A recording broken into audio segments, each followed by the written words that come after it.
Petite visite tropique marché, on y va?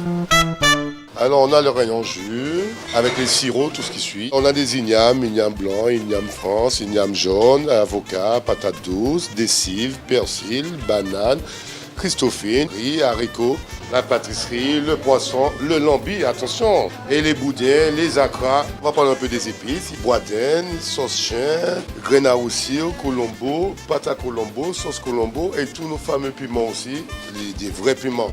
Pitié. Chez Tropique Marché, on vous attend, on vous accueille, on est ouvert. Tout est là chez Tropique Marché. C'est bien des autres, venez qu'à Tropique Marché. On vous attend. Hexagone, actualité.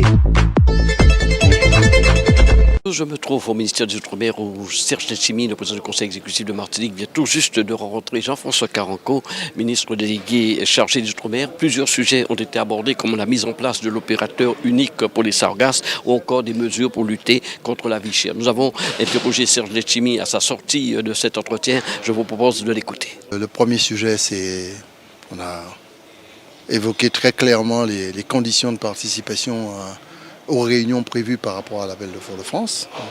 Ça a été clairement indiqué. Nous avons une rencontre ce soir avec les 7 signataires à 18h30 et au cours de cette réunion, nous allons débattre pour savoir si nous participons ou pas à ces réunions et si nous participons à ces réunions, quelles sont les modalités. Donc les choses pour nous sont extrêmement claires.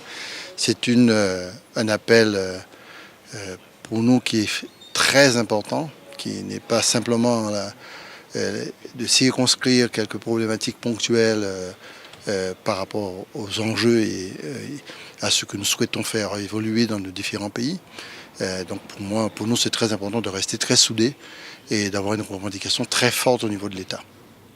D'autres sujets ont été abordés comme les sargasses, la vie chère, il était question sur l'agenda. Alors bien sûr, la réunion avec le ministre délégué de l'Outre-mer a porté sur beaucoup de sujets, dont le sujet des sargasses, semble essentiel.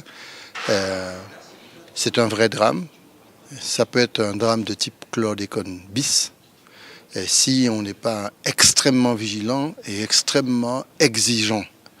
Parce que on découvre de plus en plus les conséquences du mal, à la fois sur la vie sociale des individus, des familles, qui perdent leurs moyens, leur électroménager, mais la pêche qui ne peut pas se dérouler dans les bonnes conditions, la vie nautique qui ne fonctionne pas, des écoles qui ferment, simplement à proximité des sargasses, on ne peut pas tenir physiquement, psychologiquement et sur le plan de la santé. Et puis, il y a pour nous un enjeu encore plus important, c'est que les conséquences même des sargasses sur la chaîne alimentaire n'est pas connu, c'est exactement la même chose que le chlordécone.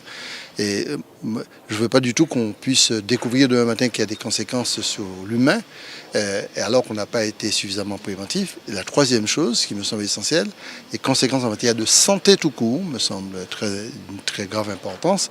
Et pour quelle raison? Parce qu'on a découvert qu'il y a la prééclampsie, c'est-à-dire les déformations de fœtus pour les femmes enceintes, et une probabilité extrêmement forte, notamment dans les zones de proximité par rapport aux sargasses. Les chiffres deviennent de plus en plus clairs, donc il y a un grave problème de santé publique. Donc pour nous, il fallait rappeler à l'État sa haute responsabilité, parce que les sargasses viennent des océans et des mers, et que cette responsabilité doit être assumée. Bien sûr, la collectivité territoriale, dans le cadre du groupement des terres publiques qu'on peut mettre sur pied, assumera ses responsabilités aussi sur le plan purement de l'accompagnement du dispositif, mais pas la responsabilité principale. Et à ce titre, il faut mettre des moyens pour avoir de manière prioritaire un ramassage en mer. Je répète, un ramassage en mer, et non pas attendre que ça tombe sur les côtes pour pouvoir les ramasser. Donc on est dans une discussion, on a vu plusieurs sujets très intéressants, notamment tout ce qui concerne la chute démographique en Martinique, la construction d'équipements structurants, de zones franches d'activité économique, d'autonomie alimentaire, de mutations énergétiques, des enseignants aussi qui doivent partir. Je suis pour une solution particulière pour maintenir le maximum sur le label de besoin de maintien de la démographie, parce que si on fait partie des jeunes, donc on ne fait qu'aggraver la situation démographique. Donc on est sur des solutions qui devraient être adaptées aux réalités. Un problème dont j'ai beaucoup entendu cet été en Martinique, la vie chère, ça a été abordé avec le ministre. Absolument. Absolument. La vie chère, c'est Et nous, on a pris notre initiative. On est sur 1000 produits qu'il faut réduire. C'est ça, environ 536 familles de produits. On a tendu la main à l'État pour conjuguer nos efforts, pour diminuer. Bon, l'État n'a pas trop retenu notre main. On va tendre une deuxième fois notre main parce qu'avec l'octroi de mer, qui n'a pas la responsabilité première de l'augmentation des prix, c'est très important. Mais je veux parler de l'octroi de mer en tant que levier. Parce que c'est sous la TVA qu'il faut agir, sous les profitations en chaîne depuis le transport jusqu'à la commercialisation. Il faut agir sous ça. Mais ça ne va pas suffire parce que ce n'est pas en diminuant le coût de l'achat des produits de première nécessité qu'on va régler le problème. Il faut développer aussi la production interne. Plus vous produisez dans les meilleures conditions à très bon prix, plus vous allez concurrencer l'importation massive. Donc c'est dans ce cadre-là que je considère que la vie chère, c'est aussi la lutte pour le développement interne de nos pays.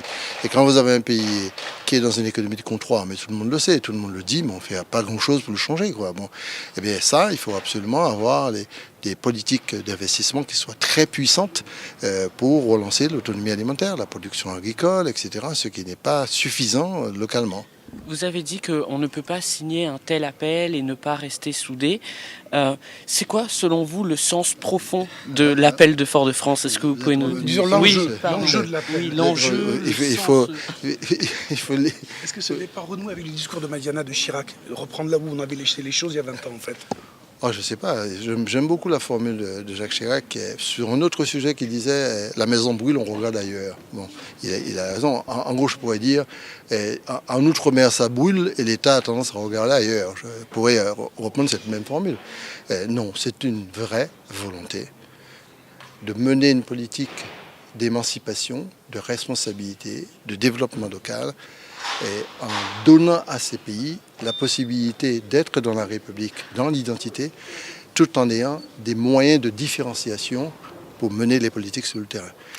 Et pas seulement par des petites tapes sous le dos de condescendance, mais d'un vrai pouvoir normatif et réglementaire pour les pays qui souhaitent réglementer et légiférer localement. On peut donner ça plusieurs noms, subsidiarité, autonomie, etc. Peu importe. La seule chose, c'est vital pour l'avenir de ces pays. Si on ne va pas dans ce sens-là, ce seront des petites réformes cosmétiques qui vont absolument rien changer dans ces pays. Outremernews.fr, le site de l'actualité Outre-mer, 24 heures sur 24 et 7 jours sur 7. Retrouvez la chaîne Outremer News sur YouTube.